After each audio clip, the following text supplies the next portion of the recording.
podcast is part of the Sports Social Podcast Network.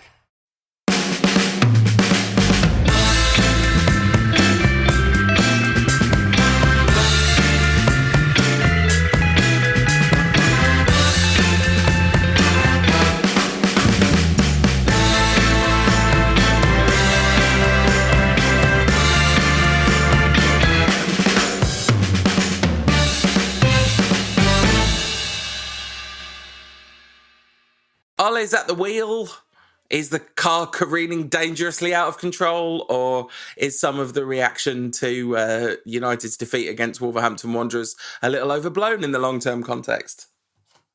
Well, if you believe my Twitter timeline, not only was it a terrible mistake that Ole was appointed in the first place, and Woodward should reconsider, perhaps even sack him off already, but Pogba and De Gea should be binned off too because they're obviously terrible and we should just take the cash because obviously United has a fantastic record in the transfer market since 2013 and it's an absolute surefire guarantee that we'll spend it correctly, not on shiny old like we have done on other occasions. Anyway, I'm ranting a bit early. We lost twice in 3 games to Wolverhampton Wanderers. What the is going on? You've sworn twice already. Tom's going to be breaking his bleep button by the end of this one. When you say your Twitter timeline, do you mean like 3 people who are now conflating to be a huge number of people when actually their voices should be ignored rather than have the spotlight shone on them like other extremist I don't think groups? so. I mean, obviously it's Twitter, so 10 people can make it seem like thousands or millions. But it was quite a few people, including some prominent names, who I will not name, who were getting all a bit, oh, well, I said this would happen. Terrible decision. I mean when you say, I think there's a lot of prominent names in United Twitter who are absolute whatsits and also some good ones. Yeah, the good ones are, remind me. So look, stepping back a bit, Ole was appointed permanent manager after we last recorded. It does seem an age since we last recorded. I think we'd just lost the Wolves. Yes. We only last recorded, funnily enough. as well. Yeah, mid-March or something. So and it was kind of curious timing, wasn't it, over the international break? And I did wonder, well, we had a chat on the WhatsApp group, exactly what precipitated that, because he could have waited till the summer, like had been promised, and in fact was promised about a week beforehand on the investor call that they're in no rush and the summer will do just fine. So what do you think prompted Woodward to come out and give Ole the job permanently? I really liked it, actually. I thought it was... I think this seems to be the lovely thing about not being on Twitter, as I have no idea whether what I'm about to say is true or not, but it feels a bit like a minority opinion to have really liked the timing of it, because a lot of people seem to have said, why didn't we wait till summer, etc. The one really good reason to not wait, I even heard someone say this must be evidence that the people that they wanted other than Ole aren't available now, and I think that's complete nonsense. The thing I really like about this is it takes... It makes it really abundantly clear that we're not setting an arbitrary reason for appointing Solskjaer beyond anything being arbitrary when the United board decide it. We're not saying, okay, you have to finish in the top 4 and then we'll give you the job. We're not saying you have to win a trophy. We're not saying you've got to win every game. In fact, the announcing of it just after the international break kind of made it really clear that, this is not dependent on a specific set of results. This is about what's already happened up to now, has shown clear evidence that this guy is as good a punt as anyone. And I wonder, so that's the kind of pure positive spin of it. The one thing that I wonder about, and I wonder what you think about this, is there does seem to be a great deal of unrest in terms of the players that are currently in the team and at United, never mind who we bring in, but who is still going to be here? Will the last midfielder please turn out the lights kind of thing? And I wonder whether some of this is about just trying to create some stability. Well, it's probably the best argument that I've heard so far. Maybe. I don't know whether that's true. I think it's really weird, United's strategy of letting the clock run down on so many players. And in fact, the clock would have run down on even more contracts if they hadn't triggered a bunch of 1-year extensions, but that just buys you a bit of time. It doesn't mean that these players are then signed up for the long term. So they managed to do a deal with a bunch of players that didn't make any sense. So Ashley Young, Chris Smalling, and Phil Jones. Has Phil Jones got a deal? Didn't he sign? Wasn't he 2022 or something? Maybe so. That? Yeah, maybe so. I know Smalling was. Yeah. Anyway, and haven't signed up one marginal one in Juan Mata.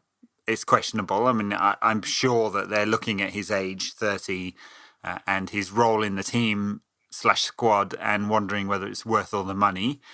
And trying to weigh that against how much it will cost to get a replacement, because that's going to cost a lot of money too. Ollie is known to be in favour of bringing the age down a little bit, more flexible, wants to work with younger players, isn't on the Jose track of wanting sort of older stars, and obviously United being burnt, particularly with Sanchez, but also I'd argue with Matic. Would you, Ed? Yeah, would I? I know. I've never said that before. So, breaking news, folks. And he's truly dreadful when he played against Watford. So, I mean, he missed a game against Wolves. So, I can't judge him for that. And then, another one slightly less marginal, Ander Herrera, who is younger, but the spin that's come out this week, and we haven't had any confirmation of this, but that it looks like he's off to Paris Saint-Germain on a free transfer, and two, that the club were reluctant to go above what they'd set as their upper limit because they didn't want to commit to a player who's older for the next 4 years, which makes sense until you look at Sanchez and Matic and go, well, what happened there then? So it's been a very strange contract management situation. It doesn't feel like it's consistent, and it doesn't always feel like it's in the best interest of the club. No, I think that's inarguable, isn't it? And yet, Phil Jones, 2023, I looked it up while you were talking. My apologies for not remembering that. I clearly had repressed that painful memory. Jones doing a pretty good job against Wolves of showing why some people are reluctant to assume that the excellent patches of form that he does have are likely to continue for any length of time at any point. I think the one thing I would say is that the Herrera thing, using Sanchez and Mata as a kind of as a barometer. I mean, the thing about sorry, did I say Sanchez and Mata? I meant Sanchez and Matic. Matic was a Mourinho signing at the point at which the club was still kind of fully committed to backing Mourinho, and so that is what it is. And Mourinho would have been kind of clear, this is the player I need to free up Pogba and all that kind of stuff. And for about a week, it worked. Sanchez is just a complete nonsense, isn't it? Like, Sanchez is just one of the worst decisions the club's made. And this is like, that'd be an amazing listicle, wouldn't it? Top 10 mistakes that Man United have made in the post-Fergie era. But I think it's working off the top of my head. I'd go Sanchez at number 2 out of all the mistakes United have made. So that's pretty high. Well, number 1 being appointing David Moyes. Yeah, absolutely. No question. Like, number 1 doesn't require any discussion. There's just a lot of... I know. I mean, the thing with Phil Jones, and I know we're going around in circles a little bit, but he has played more than 40 games in the season once in his entire United career. In fact, in his entire career. And that was in his first season at United. Like, the man is broken, and when he's not broken, he's highly inconsistent. There may have been a hugely talented boy in there somewhere, but he's now 27. By the time this contract finishes, he'll be 31, and I bet you right now he won't have played more than 40 games in the season. Even then, it was just nonsense. I mean, if there was anyone that they were going to get off the books, it was him. And then Smalling has hardly earned it, has he? I mean, he's just been so inconsistent, bar about 3 months of excellent form before he had that brain farce against Manchester City a few years back. I mean, it was like 12 months. There's barely been patches when he's been good, so... Anyway. No, I mean, that we know about this. There's also, of course, all the Pogba talk. So this isn't a contract thing, but this is international break coverage classic. He's asked about Zidane. Solskjaer, rather kindly, I thought, said Paul's a polite lad. He was asked a question about Zidane and he answered it. But obviously that is a move that makes, you can easily see that happening. But do you know what was really weird? Is I almost took the Herrera news harder, That one was like, because it's like, no, Ander, no, surely not.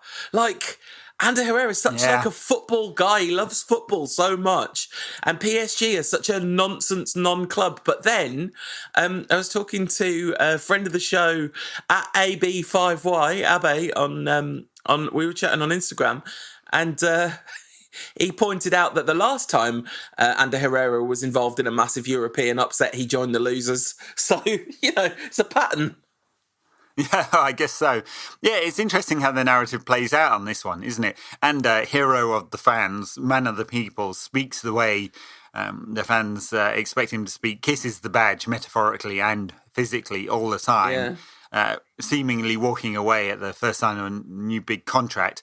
Paul Pogba came back to the club despite there being more money on the table elsewhere, despite there being surely more trophies on the table elsewhere, has said at every point he loves the club and he loves playing here, was deeply frustrated by Mourinho, puts in a couple of poor performances and they haven't been great in the last 3 games.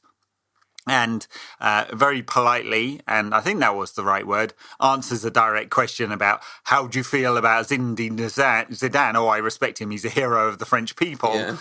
It becomes Pogba off to Real Madrid, and you're a virus, you're a scum, and we must sell you. It's absolute nonsense. Sorry, that's 4. But I'm more mad about this and the brain dead, idiots who need to give their head a wobble. Who are sack De Gea, sack Pogba, sack Ole, sack everyone. Let's give Fred a chance. Absolute mind-numbingly idiotic, should be in Parliament voting for Brexit type idiot fans than I am about United having lost to Wolves twice in 2 weeks. Yeah. So are we realistically in a situation where out of what you would kind of call our first choice midfield at the moment, Nemanja Matic is going to be the only one that's here at the beginning of next season? Yeah, I mean, that's pretty concerning because it doesn't really matter how much United might get for Pogba if that does become the case, and I'm not sure it will be. But even if United brought in 150 million or something for Pogba, you can see that money being wasted pretty easily, can't you? And there's no guarantee when you're spending £50 million or 53 as it cost for Fred that you're going to get a classy player. It rhymes. It rhymes with bread. That's well worth the 50 million. No, I mean, this is a whole nother conversation about what on earth we're going to do in the summer, because I've been feeling like, I do think that let's talk about the football. I didn't watch the Watford game. Ed, how was the Watford game? I hear it was not great. It was awful. I mean, it was truly dreadful. United had a lot of shots from very long range. Really, none of them were any kind of threat at all. Or in fact, didn't even have that many shots. Yeah, I was just going to say, like, the one thing I know about this game, because I didn't see it apart from the goals, is we did have a lot of shots. I looked that up. Yeah, no, that's right. Had a few shots from long range and didn't really create that much of a threat, and were just really lethargic, just no zip about the play at all. Just like no real pace, nothing coming out of midfield. Nothing from Pogba. Matic, awful and slow. When Mata trying to, he was played at 10. Mata trying to dictate play, but just not being able to. Andres Pereira, did he come on or come off? I can't remember now. He came on. He didn't do much. Came on for 24 minutes. He came on for Jesse Lingard. No. Sorry, you've had a mare, Ed. Him and Jesse Lingard came on at the same time, by the looks of it. Right. Oh yeah, after about an hour. Yeah, no, I'm just trying to remember back. Yeah. Yes, that's right. Him and Jesse Lingard came on at the same time. Didn't do much either. And for Herrera and Mata, neither of whom did much. So it was one of those kind of games where it was really hard for United to kind of spark into life at all. Watford, they're physical, aren't they, still? And in Troy Deeney, they've got someone who's awful lot of problem. for any kind of defender to handle. They deserved their goal late on. They probably didn't deserve to win. I don't know whether United deserved to win either, though, honestly. And it was one of those ones where it felt like United got away with it. Now, I've seen some reports that said something along the lines of United got really lucky here and should have lost. I'm not sure that's true either. I think that kind of narrative always comes from expectations. So you expect United to win a game at Old Trafford against a team that's in mid-table. Watford did a bit better than that. But anyway, now squeaked this one, but it was a nothing burger of a game. And it kind of perfectly set us up for another defeat at Wolves. I would not be mad at all if we signed Decore in the summer. That's for sure. I would not be mad about that whatsoever. I think he's a really good player. He's a good player. Yeah. I think a word for Marcus Rashford's brilliant goal and Luke Shaw's fine contribution to that. Like I said, I didn't see the game as a whole, but Luke Shaw's pass was great. And that's exactly the kind of finish that Rashford has sometimes struggled a bit with. The kind of lots of time to think about it, fully kind of like just a composed striker's finish rather than those like the incredible technical finishes that he does sometimes. That was like just a brilliant striker's goal, wasn't it? Really, really fantastic. Yeah, and Shaw was probably United's best player, not just because of the assist, but just constantly making room and runs down the left-hand flank, and that pass didn't come from some kind of bombing run up to the wing to cross. But it came from a good drive out of defence, and then picking out just an absolute peach of a ball. Yeah. And then Anthony Martial scoring what I mean, I was going to call it a scrappy goal because in the end, Solskjaer said he needs to score more kind of scrappy ones. They both do. And in the end, I guess it was quite a striker-y, scrappy goal, but he did have to do a bunch of genius stuff just before that to make it happen. So, there was that. But they were the two massive positives from that because any time you've got Rashford and Martial both scoring in a game, that's real good because well, yeah. I mean, it'd be good if they were playing against Wolves, I guess. Disappointing performance against Watford. Good result. Kept United in touch after the defeat to Arsenal in the previous league game. Yeah. Defeat to Wolves then. Pretty much a disaster. I mean, when we're thinking about what's to come in the league, what are there? 6 games left now, and 2 of those against Chelsea and City. I mean, one of those against City. I'll give you that. One against City, one against Chelsea. I'd fully rather, no joke, like be funny if they beat us after this, but I would much rather we had a game left against Chelsea at home than Wolves away. I think we're going to beat. I'm not worried about that Chelsea game. Maybe I should be, but I'm not. It's going to be a huge one. I mean, Chelsea are playing and winning as we speak. This is 8:44 on Wednesday night, so we'll see what happens by the end of the night. But there's Spurs, United, Chelsea, Arsenal, all within 2 points of each other at the moment. Arsenal, big advantage there, having the game in hand. Our advantage or disadvantage, we're City's game in hand, basically. I mean, the way the fixtures are going to end up working out. And we might really need to beat them for our own purposes and really need to not beat them for the league purposes. Yeah. We'll see about that one. Yeah. I think there's a few things to say about the Wolves game. Why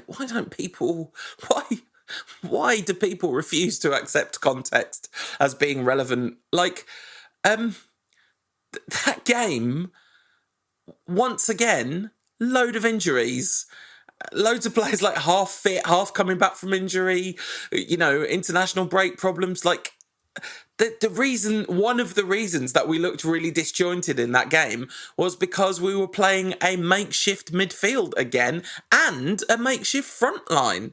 So, we didn't play that well. And then everyone's losing the run of themselves when our injury hit team didn't do that well against a really good team. Yeah. Also, by the way, not to be excessively nerdy about this, we did create a bunch of really good chances in that game. Oh, should have been 3-0 up before Wolves even got close to United. Exactly. I mean, the amount of... there was a Lukaku header, Lingard header and Rashford header. The 3 headers went direct to Patricio. Rashford didn't play, did he? Okay. McTominay. Someone else. McTominay had a header in the 6-yard box. All right. Just some really, really good chances. Yeah. And it wouldn't have been unfair if United had been 3-0 up, I think, before Wolves got one back. No, the big problem... inside 20 minutes. There were 2 big problems in that game. One, the effect that their goal had on us was worrying, genuinely worrying. So their first goal, between that and half-time, we were terrible. And then the rest of what went wrong for United was a bunch of clown shoes being clown shoes. You know, that second goal, David De Gea is more responsible for that goal than Jones and Smalling, and that's saying something, because he's so indecisive, and he stands himself sideways and he flinches and just loses the run of himself for that goal. But yeah, for sure he should have done better. They all should have done, because they clearly didn't communicate with each other. Yeah. In the heat of that situation. But one of the things that great goalkeepers do is in confusing situations, they take over, don't they? Exactly. And De Gea should have been much more decisive then. I am not one to take one performance and a mistake there, or even several mistakes as we've seen this season, because his form has definitely softened, and say, oh, suddenly he's not very good, which is basically the take that Mark Ogden had on ESPN when he was like, he's no good anymore, United should get rid. And a whole bunch of people echoed that, including some other people on other United podcasts. You know who you are. Bad take, which is basically, he's rubbish. Because who are United going to buy? Right? You suddenly think you're going to get a better goalkeeper out there than David De Gea, who's been our player of the year in 4 of the 6 seasons since Ferguson retired. And it's also worth saying that David De Gea has had dips in form before as well, and recovered from them and been stellar. So I think a lot of this is down to the disruption in the club with managers and coming and going, and probably even more his contract situation. And I said right at the beginning of the season that I wouldn't be surprised if his form goes a bit soft, and we had a whole conversation about whether his head was quite right. Yeah. I'm not sure that it is. No, I mean, the conclusion of that should be, let's get that contract tied down. Why are they negotiating over a few tens of thousands here when it's going to cost them 100 million to get an adequate replacement, and the wages on top, which are not going to be small either? Sort it out, get it locked down, get his head in the right place, and we'll have a great goalkeeper back again. I mean, I do think it is completely reasonable to say, like, it's not just that he's made a few mistakes this season, it's he's in a really shoddy run of form. Like, he's made big mistakes in a bunch of games recently, and even if, like, sometimes it's not been big mistakes, but it's been like exactly like you said, the form has softened. But there has been a kind of concentration of this recently, and I do think that's absolutely accurate. But I completely agree with your conclusion, like 100% agree with the conclusion. And that first goal. So when I first saw that first goal, I was like, Dave, what are you doing? And then I saw just how much space Fred was standing in when De Gea first passed him the ball. I was like, oh, right, sorry, my bad, B. This one, that is absolutely, that was a completely reasonable pass to make to a professional footballer and expect them not to do what they did. Edison or Alisson would make 20 passes of that nature every single game. Oh no, I'm saying, right? I know you're agreeing with me. Yeah. I'm just saying it's perfectly reasonable for the goalkeeper to play out from the back like that. It wasn't a dangerous ball. Not even slightly. Fred should control and turn and distribute like any high quality player, 50-something million pound player should be able to do. I mean, everyone's allowed to make mistakes, and everyone's human, and he just made an absolute shocking blunder. Another one for the kind of... I mean, I have to say, and maybe I'm mad, but I have not fully given up on Fred, because I would be very interested to see what a pre-season stability, a set midfield, all of this kind of stuff does for him, because he's moved to a new country. He's got a young family, his partner's had a baby since moving here. There's a lot going on in Fred's life, and so I'll accept him not being in very good form. But that was an absolute shocker. We also are being pretty harsh. Errors leading to goal in the Premier League. David De Gea, 2. I mean, yeah, but the errors leading to goal stat, did he get one for yesterday? Yeah, I presume so. Well, maybe not. Yeah, the errors leading to goal is a weird stat. It's like big chances, because it's an eye test stat, isn't it? And it's like either way. Who United going to sign? Jordan Pickford? No. I mean, I'm not saying. I'm not. Obviously, I think it's completely ridiculous to suggest. But if we weren't playing Barcelona next, I wouldn't be averse to Solskjaer taking De Gea out of the firing line for a couple of games, and just as a kind of managery thing, to be like, listen, there's been a lot of this lately. We've got Romero, who's a good keeper, kind of thing. But I'm not saying I would necessarily do that, but I don't think that would be completely crazy or anything. But obviously that's not going to happen against Barcelona unless he really has decided not to sign a new contract or whatever.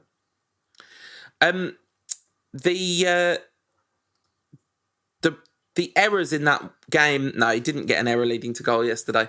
The errors in that game were spread widely around the team. And your boy Ashley Young, I mean, he played a weird formation, Solskjaer, because they played basically a back three with Young as part of the back three in the first half. But by the time Young got sent off, he was playing at right back. What did you make of the sending off? Harsh, fair? I mean, no. I think it's fair. I mean, he's got a stupid first yellow card, and then the second one, he's gone in high and he's over the top of the ball and caught the guy in his ankle. I think that's always going to be a yellow card. So. Yeah, I can't really complain about that one. I don't think Ashley Young needs to make that tackle, and it's put United in a really difficult position as a result of that, which a lot of people have totally forgotten. Of course, United terrible in the last half an hour. What you got any possible inkling of why that might be, folks? There was also a really good spell after he got sent off, between him getting sent off and the goal, which was only in fact between half time and him getting sent off was United were bang on top after having been right under the cosh for the last period of the first half. So I thought that was really significant too. United had twice as many shots as Wolves yesterday. I know that's not a lot of shots. That metric on its own doesn't. I'm not saying United deserved to win this game. They didn't. I'm saying they lost this game. There were periods of time where they were awful as a collective, but they also did a lot of good stuff in that game as well, and that has been completely ignored in among all the kind of Lukaku after 3 minutes from 5 yards out, McTominay just after the break from 5 yards out, Lingard 10 minutes into the game. I mean, they all should have scored from those positions. Yeah. Then you had Pogba cutting inside. Luke Shaw cutting inside after about 15 minutes, didn't you? And who else? That was just before Lukaku had a shot from sort of a narrow angle just before half time. There were a whole bunch of chances. Yeah. And anyway, so, this is not to say that Solskjaer deserves a pass for some of his decisions, although I don't quite know what else he was supposed to do given the injury situation. So yeah, anyway, it is interesting how intense the reaction to this has been, because Solskjaer, we lost the PSG game, that first leg, but obviously that was turned around. Then didn't lose a game, and now we lost 3 out of 4. Many of those games, we created, I'm not going to say we were the better side, but we created better chances than the opposition in 2 out of the 3 games that we lost. Well, in Arsenal and Wolves, they could have gone either way. Yeah, those games. Exactly. And I'm not saying that because United's XG was better than Wolves' in that game, they deserved to win, because they didn't, because they made catastrophic... Moral victories. They made catastrophic individual errors, particularly like for both goals. There were catastrophic individual errors at stake. Now, a lot of people might sort of take the view that if Mourinho was the manager, we would be a bit harsher on this, but I really think if United had been dominating, consistently outperforming the other teams in terms of XG, creating loads of really good chances, and made some catastrophic individual errors and lost games, we wouldn't have been calling for Jose Mourinho's head. So, I think the overreaction is super intense. Well, I have seen a lot of people say, well, would we be talking about this about Mourinho like this? Mourinho had 3 years. Yeah. Ollie's had 3 months. If Mourinho, and I don't remember exactly how many games Mourinho won, but if he'd won 15 of his first 20 games, which is what Ollie did, that's absolutely would be nailing him to the wall. Yeah. Yeah. I mean, it is real. It's the reaction is the thing that's even the most worrying, really. And, I was thinking about Herrera leaving, and you're thinking like, oh God, like what a downer. And he sort of seemed to get the fans and all that kind of stuff. And then I also think, well, yeah, but also the flip side of that is, United fans on social media absolutely hammer their players every time they do anything wrong.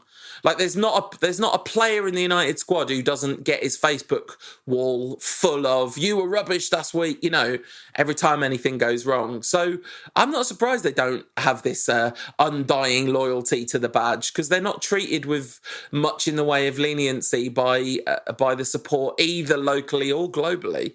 Because I'm sure many of the prominent people you were talking about with the strong reactions were not global fans, Anyway. Yeah. All of that is miserable. But I tell you what is not miserable, and I tell you who's a prominent United person who I'll listen to any day of the week, and that is a friend of the show and my friend, Darren Richman. And I was absolutely... You've got friends? Wow. Wow. I want you to ask yourself a question now, sincerely, Ed. Was that necessary? Did that feel necessary to you? Do you feel like the collective discourse has been improved? Do you think the world's a better place now than it was before you said that? Well, possibly, yeah, possibly. Anyway, Darren is nicer than you, and I talked to him, and here's the interview.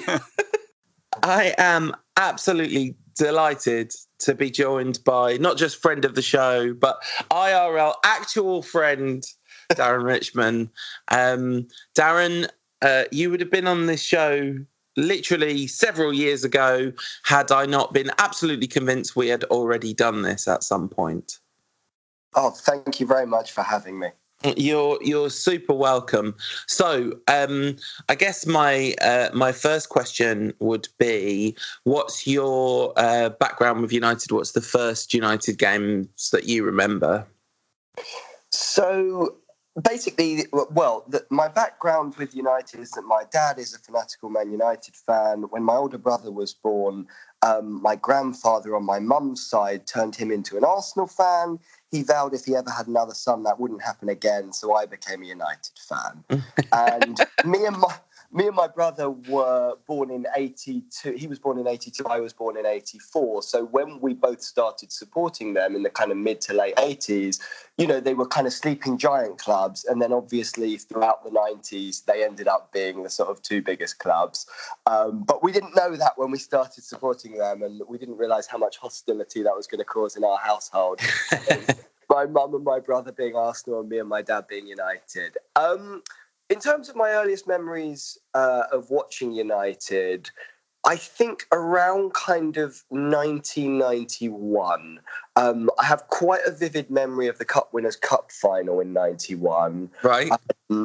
I had a strange, a kind of a weird memory, which isn't sort of like an iconic game or anything. But there was a game we played against Liverpool, which I think was in 92, when we were 2-0 down and Hughes scored 2 with about 10 minutes to go. Right. And we drew 2-2, 1 diving header and 1 lob over Grobbelaar. I would say those are my kind of earliest memories. I went to a Rumbelows Cup final 2 years in a row against Forest and Sheffield Wednesday. I think one of them wasn't a Rumbelows Cup final. But yeah, it's kind of early 90s, but pre us winning the league. I really like the idea of you and your brother you and your dad on one side and your mum and your brother on the other side, like squeezing through the kitchen door at the same time, going, "I'll see you out there. I'll see you out there." Well, I can tell you on the last day of the 98-99 season, we obviously had to sit in different rooms. You know, me and my dad were sat in, because it went to the last day. Obviously, Arsenal had to get a result in their game and hope we didn't win at home. And we were actually segregated that day. Those people who follow you on Twitter and just know you generally will know that you're not the most hardcore tribalistic minded United fan in terms of your relationship with supporters of other clubs. Do you think that part of this is the fact that you had to deal with your brother being and your mum being Arsenal fans at the height of the rivalry? That's a very interesting analysis and not one that I've ever thought about. I mean, I think part of it, when it comes to Twitter, and obviously everyone uses Twitter differently, but I do think it is one of those things, probably kind of like a perfect crystallization of what you put into something, you're going to get back. And I think the thing about sport and football in particular is it will come back and bite you in the arse eventually. So there's no point in lording it over other people. Like, I don't like Liverpool at all. I don't like City at all. I don't especially like Arsenal.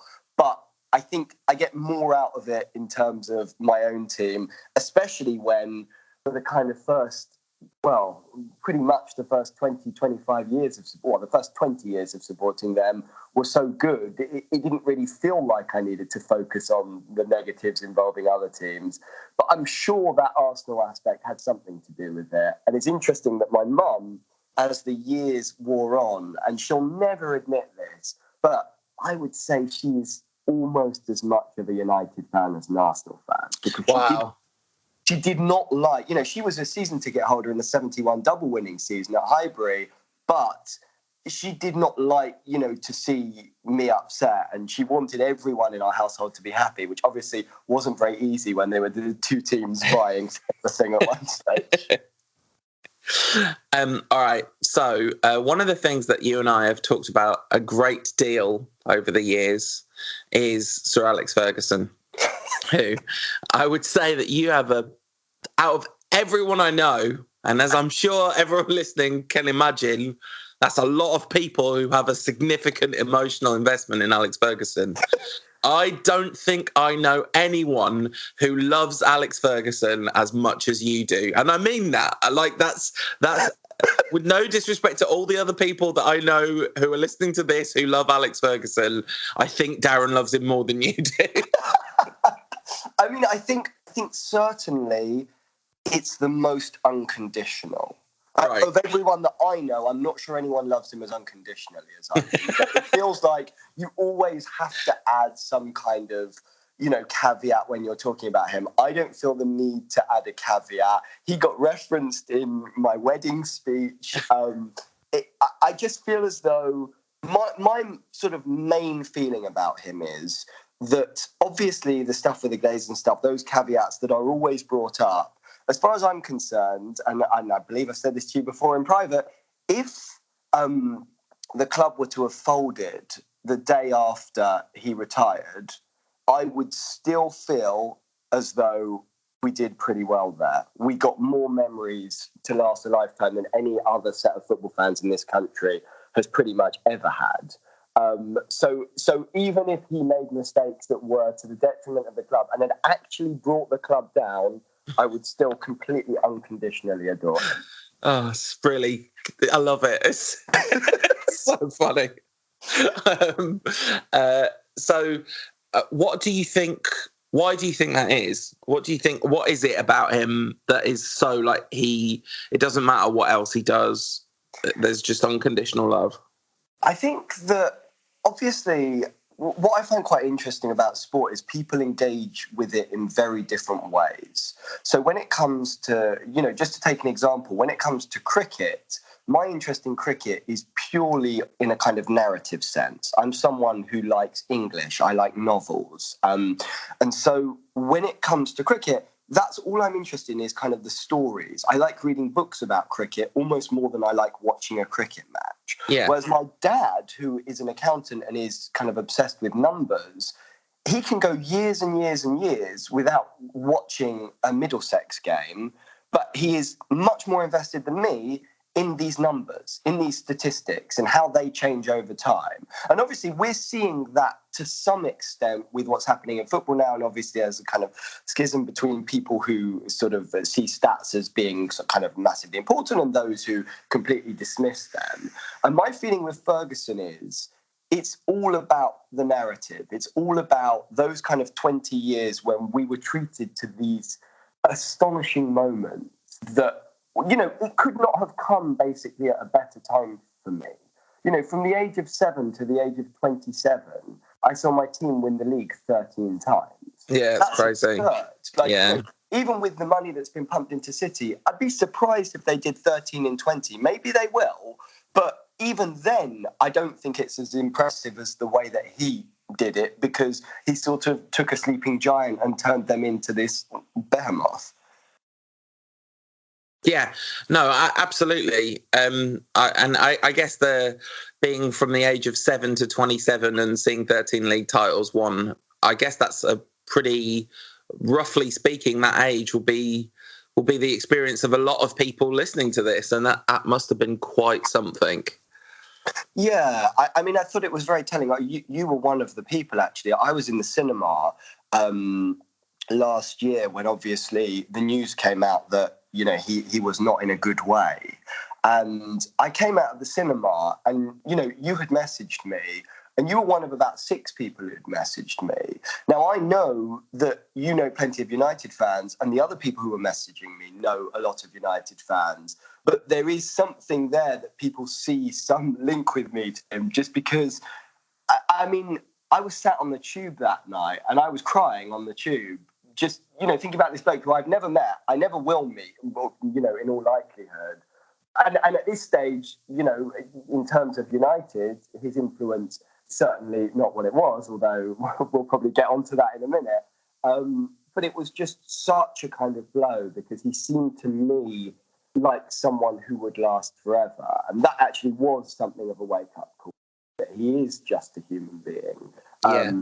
And I even said in a piece I wrote years ago, I think to mark 25 years, you know, if I were to kind of somehow come across a pill that would let you last for eternity, I would give it to Alex Ferguson. That was when he was our manager still. I don't know what decision I'd make now. I think you'd still give it to Alex Ferguson. Just as a thank you. Yeah, that's probably true. Although, is it a thank you? That's a philosophical question. Is living forever something that is to be aspired to? Oh, yes. I think that's a pretty easy answer, isn't it? Yeah. So just in case anyone's listening and thinking, but Paul, why aren't you putting up some counter arguments to some of these outlandish claims about how it would be fine if the club folded? And I'm just going to say it's because I've tried. I've tried. And it doesn't really, there is no need. And there's something I quite like about the existence of your unconditional flame for Alex Ferguson. I feel like it's like one of those things that's just quietly vibrationally improving the quality of the world, you know. I remember once having a conversation with a friend of mine who's a Tottenham fan, and he said to me, every single United fan he's ever met has a complex relationship with Sir Alex Ferguson. Yeah. And I said, my relationship with him is not complex. I love him unconditionally. And he said, that in and of itself is a complex relationship. Oh, yeah, yeah, absolutely. And now that I would have put up a counter argument to. So let's talk about the stuff that's before we get to now, I just want to have a quick conversation about the last few years. Because obviously we've talked a lot in the last few years, and you travel with your dad to most home games. There was a point where it got to be a heck of a slog to go and watch United. What was that experience like? That must have been particularly difficult for you in that circumstance. Yeah, I think the strange thing was, and I do actually think, as much as, you know, you say it about me, you are one of the people who's probably closer to my end on the Fergie spectrum than most people. And I think that I was very aware it hit me so hard when he announced his retirement, and that last game was such an emotional experience, the last home game, that I was in no doubt that was it. We'd had the best we were ever going to have. There was no doubt in my mind. And there was a lot of talk that, it was still, oh, maybe we're not going to win the league every season, but we'll be there or thereabouts. And, we'll be a club like Chelsea who wins it every 3 or 4 or something. And for some reason, maybe it is because of my relationship with Ferguson, I didn't see it that way. Now, I didn't see it going the way it did. Obviously, I didn't think that Moyes would be appointed. And then even once he was, I didn't see it going that catastrophically wrong. But I think what's happened really is that it's completely changed my relationship with the club, which is that now going to Old Trafford for me is kind of a time to bond with my father. We'll go up there, we'll spend the day together. And not that it's immaterial, but it isn't the same thing that it once was when every single game feels like a cup final because you're pushing for titles every season. Yeah. And I didn't mind that. I still got a great deal out of it. But I must admit, earlier this season, I think it was the Palace game, when Mourinho was still there, that was the first time I turned to my dad in the first half of that game. I think it was Palace. We drew 0-0. I turned to my dad and said, I'm not sure I can carry on doing this. I'm not sure I want to come up and renew the season ticket next season. And as it happens, obviously, things have got a lot brighter since that point. But it hasn't been the same in any way, shape or form. And I know obviously fans of rival clubs kind of mock and say, oh, been so tough for you. You've won this many trophies in this many years. It isn't really that. It's that, if you're travelling quite a long way, well, even if you're not travelling quite a long way, to go to a football match, you are looking for some sort of enjoyment. You're looking for some kind of entertainment. And I think that those 3 managers in a row, well, I sort of actually exclude Moyes from this because I just think he was promoted way above his abilities and didn't know what he was doing. But the other 2 were just playing a style of football that was so difficult to enjoy, and it felt very wearying to wake up and think, okay, we're going to go up and watch this, and roughly what it's going to be, and you were never really shocked. Very, very brief spells.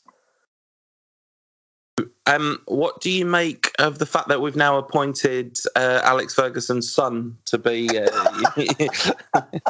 Oh, really? Darren Ferguson got it? No, his real son. Yeah, that's quite. I'm very happy about it. So I think that the thing that makes me happiest about it, which I guess circles back to what we discussed at the start of this conversation, is that I think because Solskjaer, has such a close relationship with Ferguson, it is undeniable. I don't know, obviously we've heard rumours that Fergie's occasionally been on the training ground and he's going to him. I don't know the extent of the truth of all that, but it seems undeniable that he is going to him for a word. And I think that with certainly Van Gaal and Mourinho, there is too much ego there and they're unable to do that. But Solskjaer, there's not going to be any ego when it comes to Ferguson. It doesn't matter what he achieves. He could win the European Cup for the next 10 seasons and he would say Ferguson was the greatest manager, I'm sure. Yeah. So there's that relationship. And I just think you've got this amazing resource. You've got this guy who is, as far as I'm concerned, the greatest manager in sports history. And he's there, and I know some people, kind of think he has too much sway, but I think if he's there and you are able to ask him questions and you feel comfortable asking him and asking for help, how could that not be a good thing? Absolutely. And I also think more than just the contemporary personal relationship with him, even if that is, as Solskjaer has certainly suggested it is, a really occasional thing, in terms of the active going to Ferguson, it's about using his legacy properly. It's about the fact that when Moyes was appointed, everyone said cut from the same cloth. And those of us who had paid a bit of attention to what cloth they were both cut from were looking at them going, these two people are cut from different cloth that looks the same. Like, that's not... Exactly, but that's it. But Ole Solskjaer is actually cut from the same cloth as Alex Ferguson. Like, he actually observed and had the personal capacity to take it on board. And as soon as he got the job, was like, right, where's Mike Phelan? You know, so Yes. the kind of institutional legacy of Ferguson lives on in a much more direct way. And I think that much more than obvious stuff like even the style of football and the results, and because the style of football's been mixed. I think it's that has us all feeling like we've got our club back, because more than anything else, for anyone not old enough to remember Matt Busby, what Man United is in terms of identity is basically just Alex Ferguson's club. That's why everyone's had a massive identity crisis since. Absolutely right. Absolutely right. I mean, and I also remember watching a documentary years ago, and it was about the treble-winning season. And Solskjaer was interviewed, and he said that there was a sort of a period late in that season, and obviously, it's kind of like the iconic season where there are four great forward players, and he's having to alternate and switch things up. And he told this story about Ferguson calling him into his office and saying, "Okay, we've got this game in 3 games' time, and it's so significant, and I need you, and I'm going to need you more than anything." And Solskjaer said he kind of walked out of the office, and he was walking on air, and he got into his car and was driving home and realised, he basically just told me he was dropping me for the next 2. And I think that the fact that these things stay with him and he remembers these things, and so much of it, probably my most kind of your dad opinion, and I am a dad, so I think I should be allowed these. Yeah. That so much of football, even now, is about man management. Like, I don't think Ferguson was a dinosaur. He won a league as recently as whatever it was, 6 years ago. And he called himself a dinosaur, but I don't think that's true. What I think is that so much of what you can get out of people, and I think if you were to look at Shankly and Busby and Ferguson, all of these figures, it's about getting people to perform, better than they are, basically. Yeah. Being able to turn pretty good squad players, the Ji-sung Parks of this world, into something beyond that. And I think he was amazing at that. Solskjaer, certainly, I think, since Arsenal, it's certainly been a mixed bag, but for that original run of games, it was taking a group of players who huge swathes of our fan base were saying are not good enough, and showing that you can actually get results with these players. Maybe you can't win a title with that current squad, but you can certainly go on a decent run and do a lot better than Mourinho was suggesting. Yeah. I'm not giving you that, Darren. I'm not giving you your DAR status for the opinion that man management is important. I don't know. Maybe there are some like super hipster nerds out there who are like, nah, man management doesn't matter. But I don't think they exist, really. Okay. All right. Well, thank you so much for your time on a Sunday morning, especially the morning after the clocks went forward. So you've had an hour less sleep and still done this. Thank you. We'll speak to you again. And I'm very glad that we've finally done this. And my apologies for this not happening about 8 years ago when I thought it had happened. I mean, we've done this about 100 times. We just haven't recorded it. Yeah, absolutely. All right. Thanks, Darren. Oh, by the way, where can the people find you? What should the people be looking for?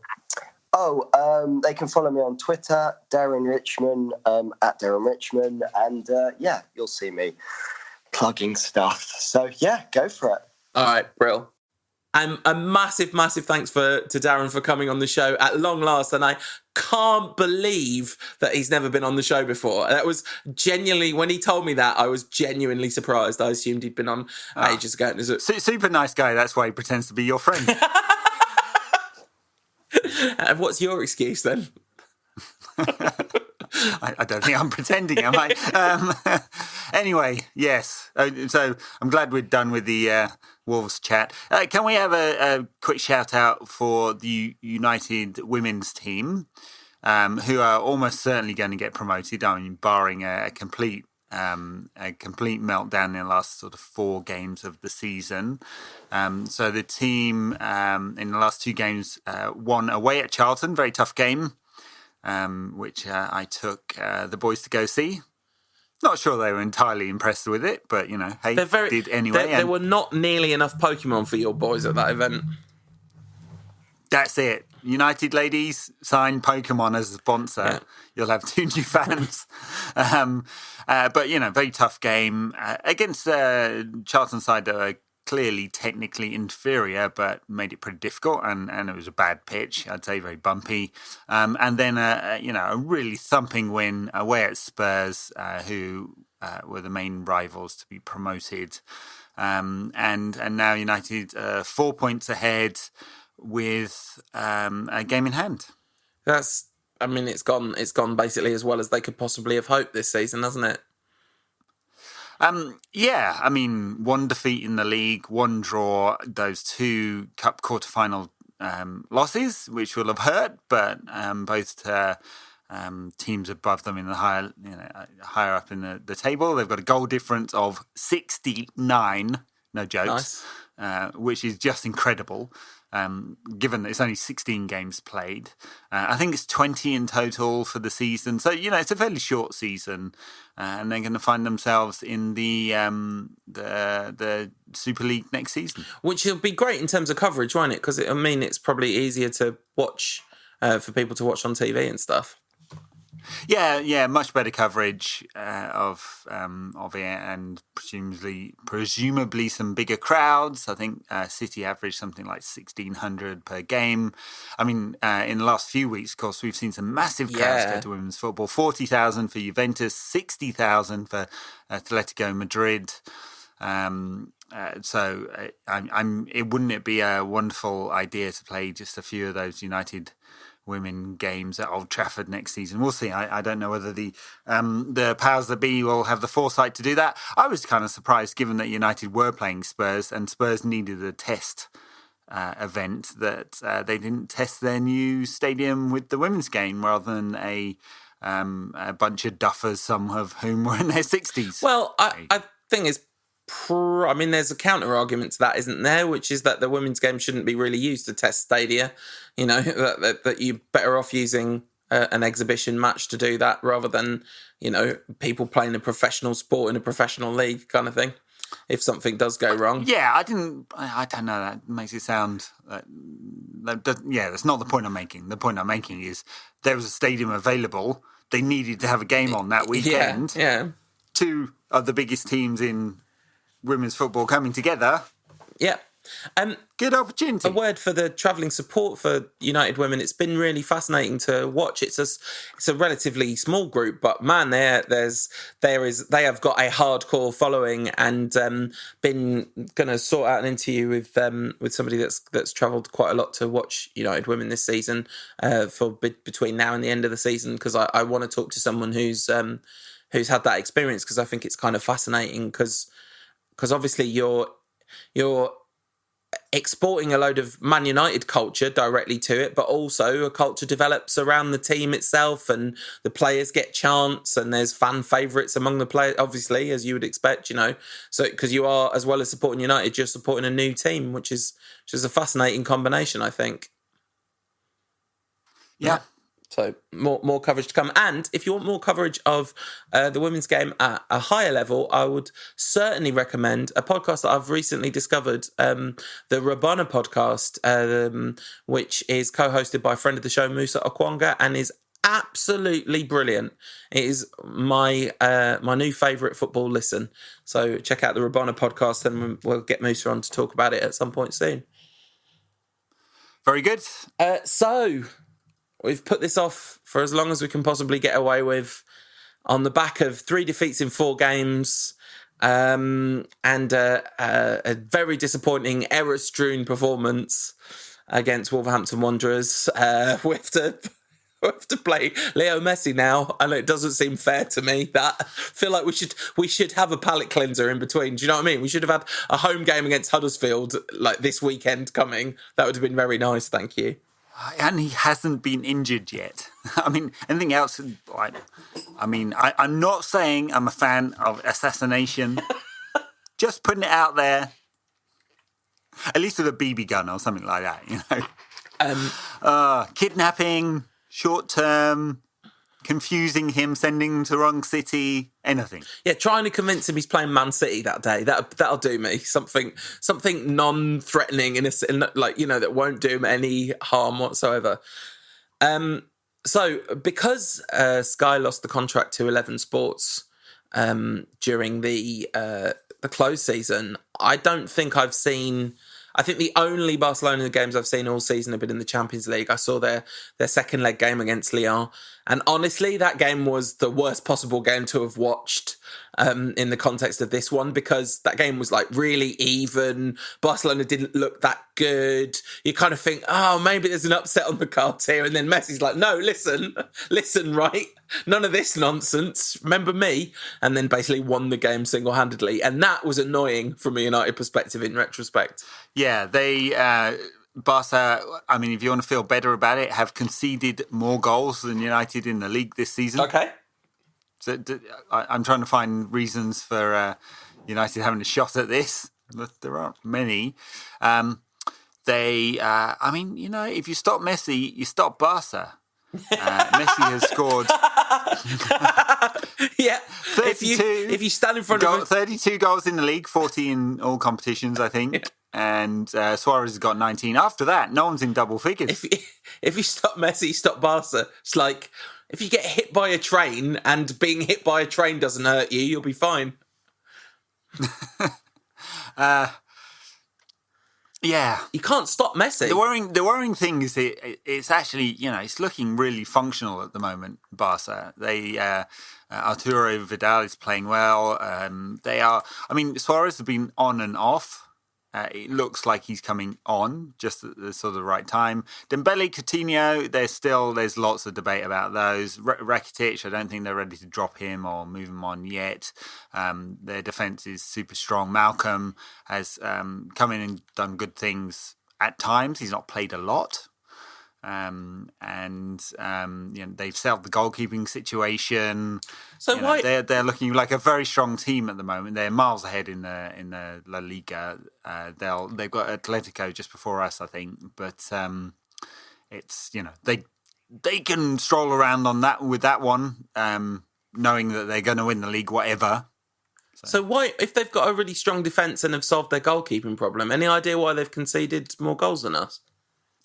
Because they throw like 900 players forward all the time. They've only conceded one more. Okay, right, fair enough. The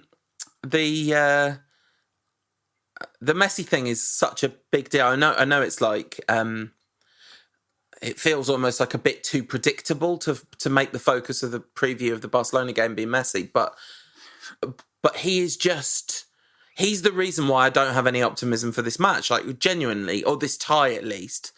Because it does seem like almost every time they need him to, he steps up. And if you look at the times when they've kind of had high-profile defeats recently, I know they just drew 4-4 with Villarreal, didn't they? So they're not... But there's something about the fact that this is like such a big game and all that kind of thing, and there'll be so much hype and attention on it. I just can't see anything other than either they just beat us somewhat comfortably, or it's close and then Messi makes all the difference. Yeah, I mean, double act of Smalling and Jones are going to sort them out, surely. Well, I guess there's that great clip of it all going horribly wrong and Jones diving in to try and make a tackle from last night's game, and his face is wobbling all over the place. It's just a classic Jones gurn.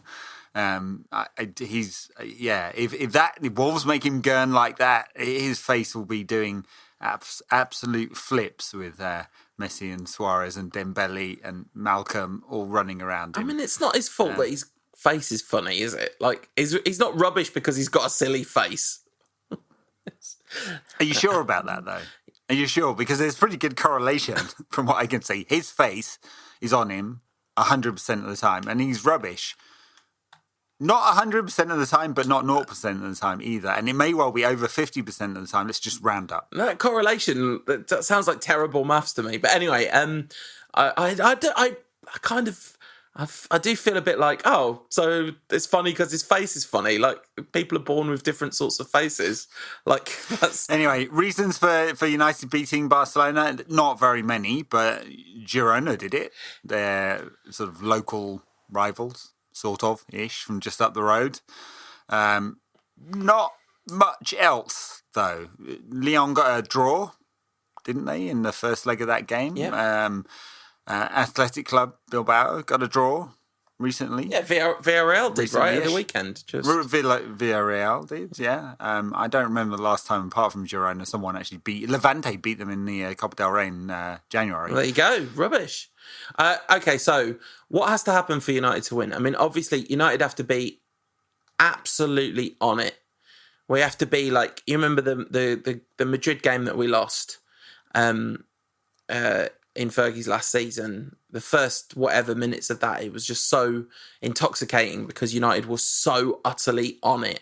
And actually, that was the thing about the Wolves game that I found quite upsetting to watch, is just like, we were the opposite. I was thinking about that game because I was thinking, oh, this is the opposite of that. We are off it.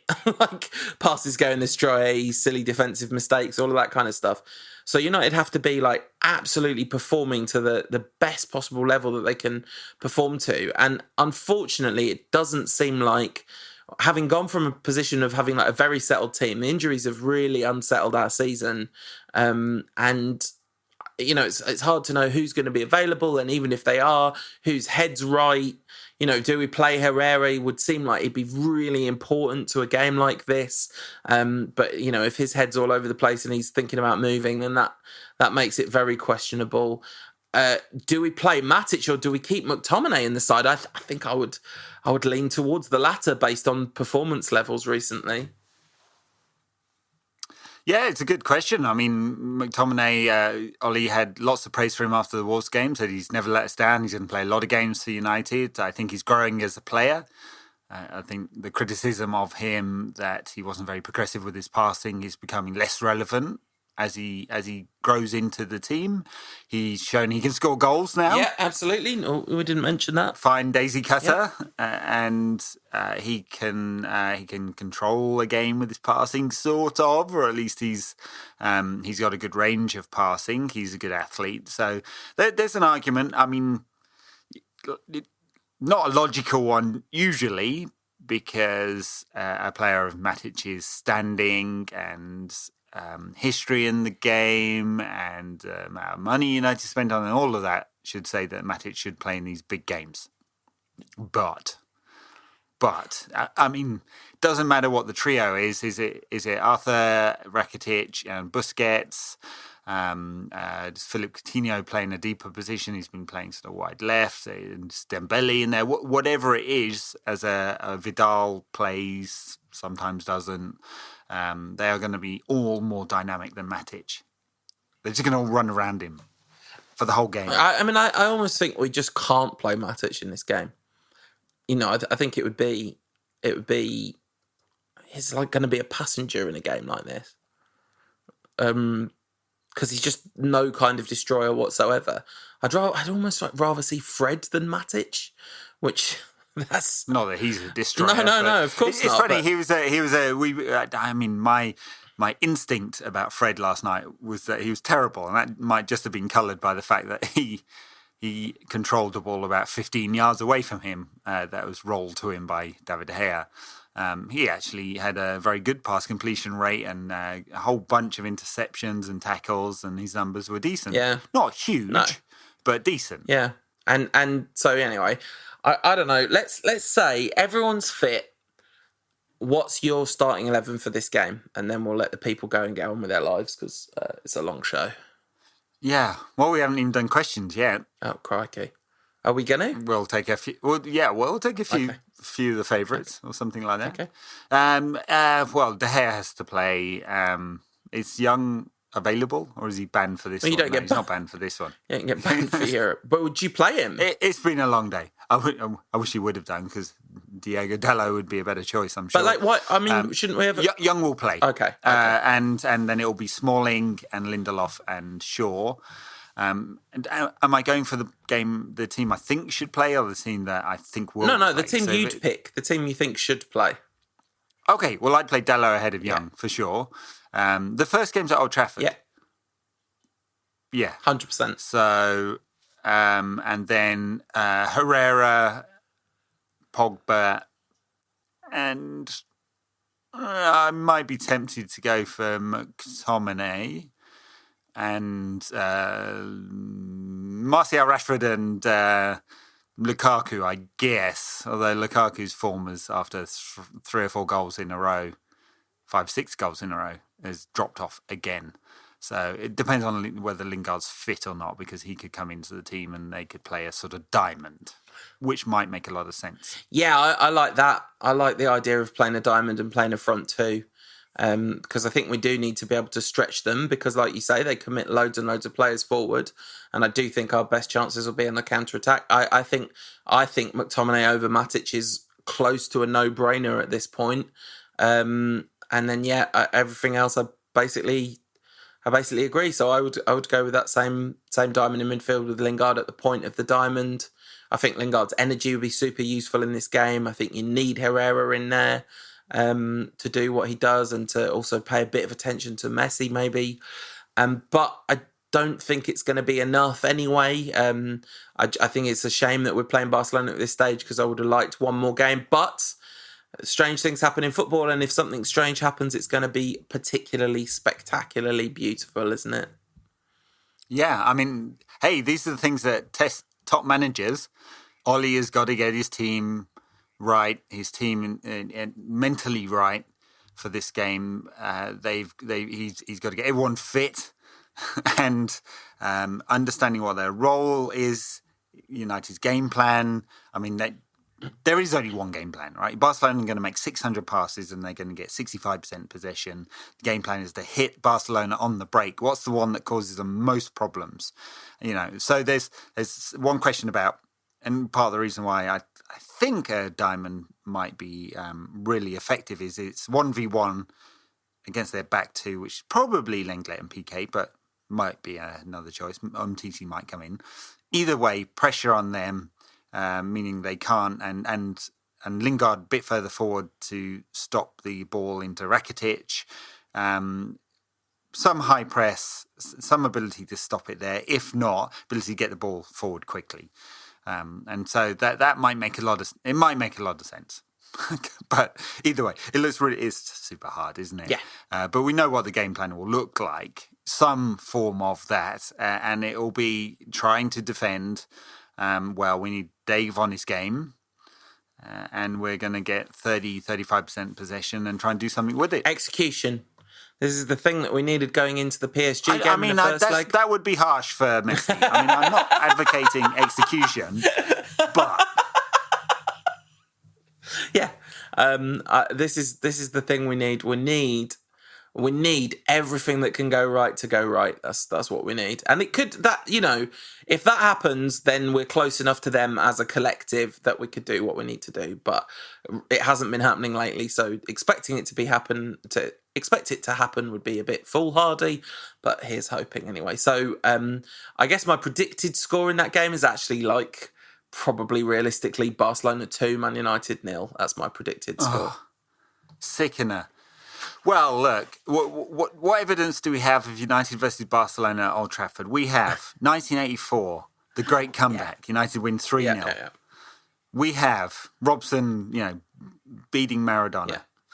We have 1998-99, that season. United 3, Barca 3. Lee Sharp scoring after about 3 minutes, doing the Sharpie shuffle.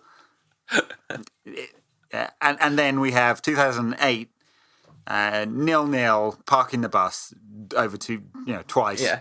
Wait, which game? Which game did Skull score in? Wasn't that Old Trafford? That's Old Trafford. Yeah. So 1-0, thrashing in a 25-yarder to win it. Yeah. So which template am I going to follow in my predictions? Obviously, it's going to be 3. Undefeated against Barcelona at Old Trafford. There we go. Brilliant. Yeah. As long as we don't play at Wembley. All right, shall we take a few quick questions before we move on? I mean, the folks haven't had a podcast from us for about 2 weeks. All right, no, let's do hundreds of questions. That's fine, no problem. I'm here. Maybe a few quick ones. Jax365 says, should the UK follow United and choose the Norway Plus deal? Yes. Of course, rejected in Parliament, this one. This is... like all the other deals, like literally everything else anyone suggested. Oh, no. The one that they voted on today, which was should the Commons be allowed to effectively take control of the process and table a whole series of new indicative votes, tied 310 either way. So they can't even decide on whether they should be able to decide on something. Honestly, magic. Oh my Absolute goodness. magic. Yeah, not that popular, Norway Plus, amongst MPs, who seem to be pushing for a more restrictive customs union. But clearly the UK should follow Norway Plus. It's the only answer. I mean, apart from the actual answer. Which is, don't exit Europe. Also, my advice to Ollie this week. Yes.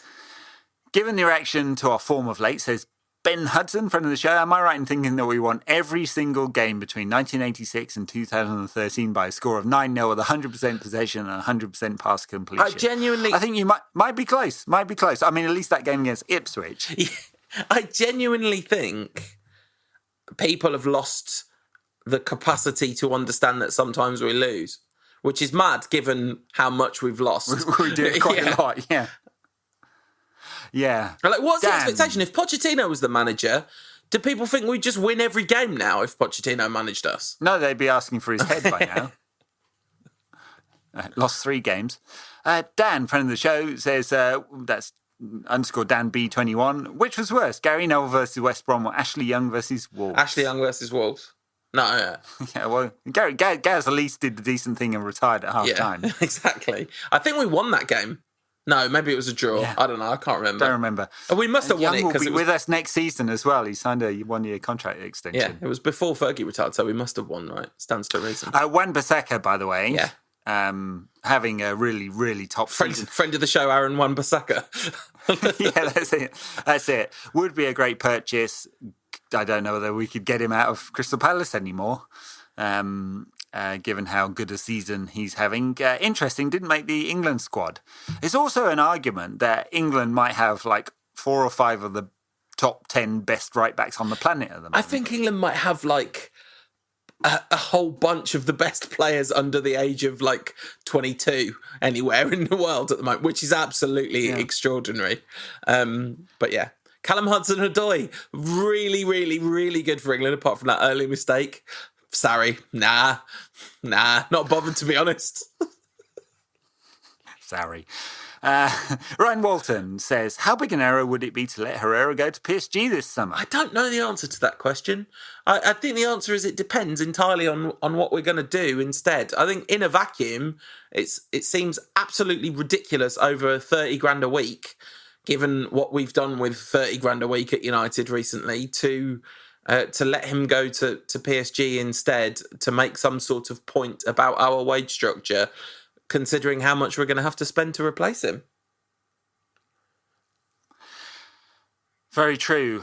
Very, very true. Very true. I mean, I'm not sure I understand all of the thinking all of the time. Andy Will says, first question, has Smalling a professional footballer? Second question, same question, but replace Smalling with Phil Jones. Cruel, we talked about it, cruel. James, that's Whamsy, says, is there a possibility Pogba's head has been turned? Recent performances haven't been up to his usual standard. Well, I'd say 3 of his last 4 recent performances have not been very good. The 10 before that, though, were very good, weren't they? Yeah, they were. And, I mean, we've seen him play badly in patches before at United, of course, so nothing super unusual in that. And I think the big problem is the general kind of chopping and changing that's had to happen because of injury. I think Pogba suffered from that as much as anyone. I think that's right. And Ollie talked about perhaps moving him a bit deeper, which is interesting. Instead, obviously he's got a lot to offer at number 10, which is pretty much where Ole put him as soon as he came in. We got a lot of really good performances. And then the last few games, really he's played deeper. I mean, he played quite a conservative role against Wolves and against Watford, where Mata was the sort of link.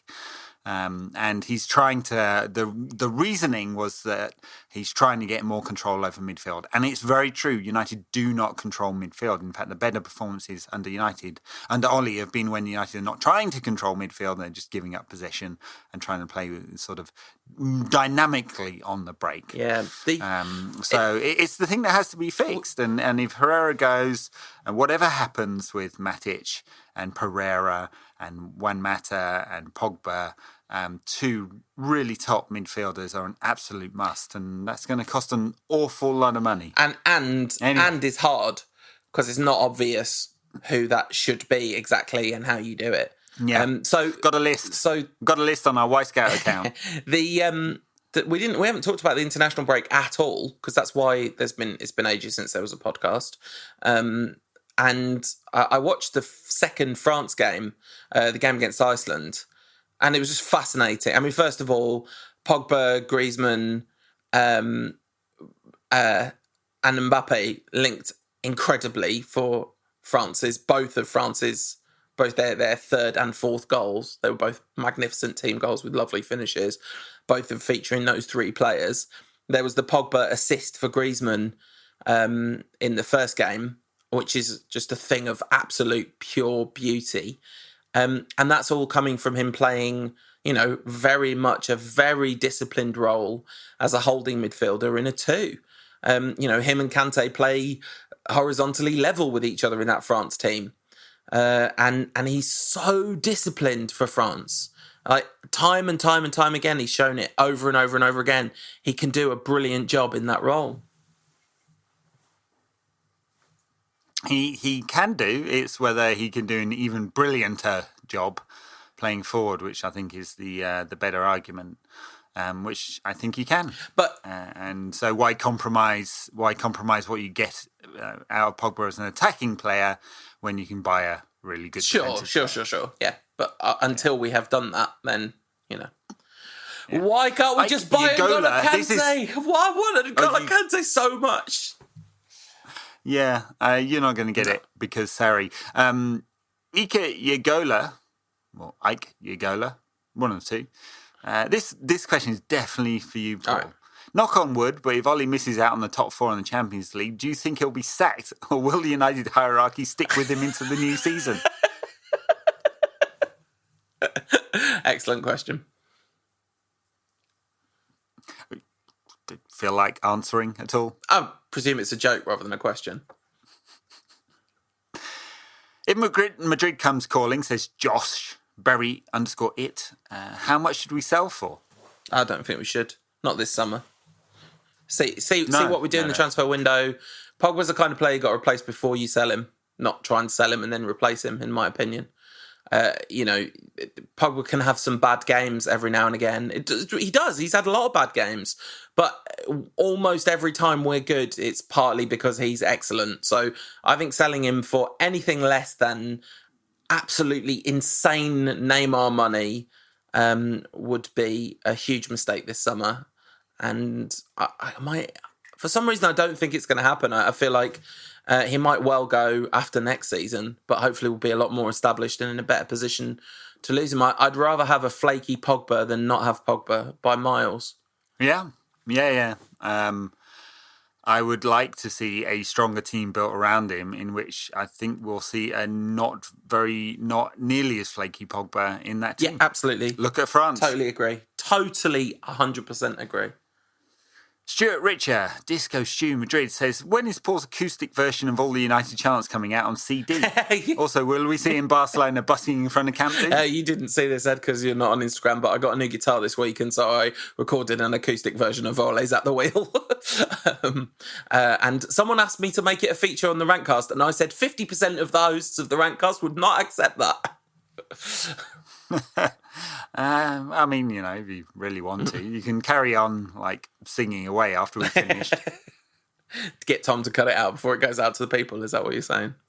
Yeah, Ian Steve says, this is another one for you, I reckon. Will all the fence-jumping fanboys we've lost post-Fergie toss aside their PSG merch and try and hop back aboard? I just don't think that's a thing. I've not... I don't know, how many people have stopped supporting United to start support PSG in the last few years? Well, yeah, the fickle international crowd. So, but that's not been my experience of the international crowd, who are a bunch of absolute hardcore Man United lunatics. In my experience, I am a big fan of a United lunatic. Yeah, absolutely. Love it. I just wish they wouldn't get on Twitter so often. Football Nuggets says, "You're not doing podcasts and we're losing. Coincidence? I think not. It's all your fault." We did a podcast after the last time we lost. So, and to be fair, the reason that we haven't done podcasts is because there was an international break, and then we played like 3 days after the previous game, so we couldn't get a podcast in between. We want to give you people time to, thoroughly digest and reflect on all this high quality content between now and Barcelona. That's right.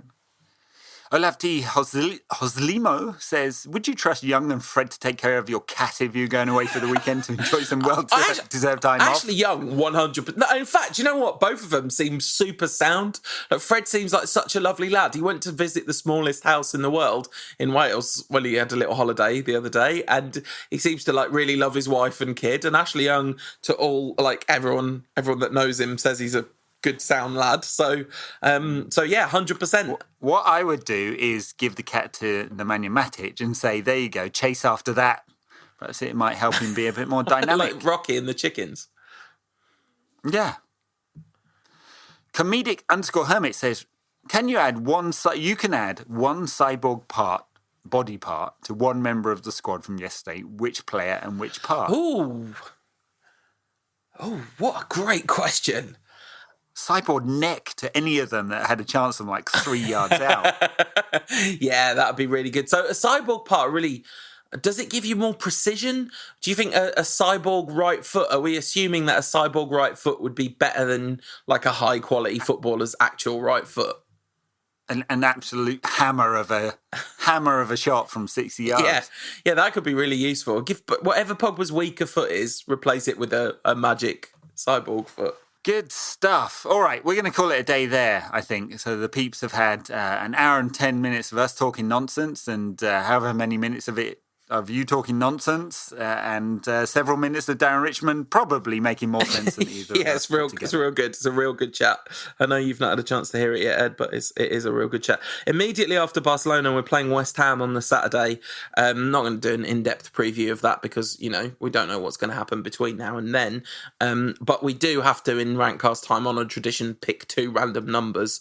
Home to West Ham in the league on the back of home to Barcelona. What do you think the score of that game is going to be? Well, it's at Old Trafford, and of course United have struggled a bit against the sort of mid-table sides, but West Ham are not in a great position, They're mid-table, and I don't think they've ever really picked up any decent amount of form all season. They've got some, not many, some dangerous players. Felipe Anderson being their most marketable one, I suppose, at the moment. They've got Declan Rice, haven't they? Man United, future Man United Hall of Famer Declan Rice. A lot of people are talking about bids being made. A lot of people would like to see it happen as well. And a very flexible player and a very talented one as well. And so sure, some good players, but I think this is one for United to win. Get back on the horse at Old Trafford. Yep. Having stuffed Barca, 2-0 win for United against West Ham. Yeah, so you predict 3-3 into 2-0. 2-0, I'll go for 2-0. Cardiff beat West Ham 2-0 on the 9th of March, so I'm going for a 2-0 win to United, because if Cardiff can do it and we can't, we've got big problems. Well, yeah. Interesting down at the bottom of the Premier League, isn't it? Fulham and Huddersfield down now, and then Cardiff 5 points adrift of Burnley, game in hand. Losing right now to City. Yeah. I want Cardiff to go down so bad because of Neil Warnock being the worst. Neil Warnock. Yeah. He's awful. Honestly, I know it's really bad for United that Chelsea got a completely dodgy late winner, but I wasn't able to fully not enjoy it because Neil Warnock is just horrible. So, yeah. Anyway. All right. Thank you for listening, everyone. I hope you've enjoyed the hour and a half long show. Patreon backers, stay tuned for even more show. Everyone else will be back either after Barcelona or West Ham. Until then, enjoy the football.